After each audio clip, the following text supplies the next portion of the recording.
Hi, എൻ്റെ പുതിയ വീട്ടിലേക്ക് സ്വാഗതം. ഇത് ഞാൻ കഴിഞ്ഞ പ്രാവശ്യം മാവ് ലെയർ ചെയ്തതാണ്. ലെയർ ചെയ്ത് ഇപ്പോൾ ഡ്രമ്മിൽ വെച്ചതാണ്. നല്ല ഇതേ രീതി തന്നെ വെച്ചാണ്. ഈ പ്രാവശ്യം ഞാൻ 1-2 മാങ്ങ ഉണ്ടായി.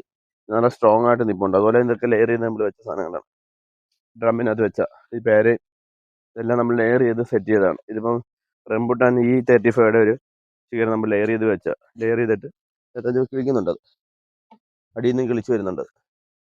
റംബുട്ടാൻ E35 അതിന് മുകുളങ്ങൾ വരുന്നുണ്ട്. ഇങ്ങനെ ലെയർ ചെയ്ത് വെച്ച് കഴിഞ്ഞാൽ നമുക്ക് പെട്ടെന്ന് ഫലങ്ങൾ കിട്ടും. അതെല്ലാം ലെയർ വെച്ചാണ് ഇവിടെ നിൽപ്പുണ്ട്. നമ്മൾ ലെയർ വെച്ചാൽ അതുപോലെ തന്നെ റംബുട്ടാൻ ഇത് ലെയർ ചെയ്തേക്കുക. നമ്മൾ ഇനി അത് ഡ്രമ്മിലേക്ക് മാറ്റി പിടിപ്പിക്കണം. ഇതുണ്ട്, ഇതിനകത്ത് വേരുണ്ട്, വേര് കിളിച്ച് വരുന്നുണ്ട്. നമുക്കിങ്ങനെ ലെയർ ചെയ്തെടുക്കാൻ പറ്റുന്നുണ്ട്. ഇതിനകത്ത് വേര് കിളിച്ച് വരുന്നുണ്ട്. നമുക്ക് റംബുട്ടാൻ ലെയർ ചെയ്തുകൊണ്ടിരിക്കുക.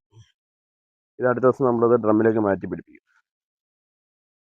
എൻ്റെ പുതിയ വിശേഷമായി വീണ്ടും കാണാം. എൻ്റെ ചാനൽ സബ്സ്ക്രൈബ് ചെയ്യുക, ലൈക്ക് ചെയ്യുക. Thank you.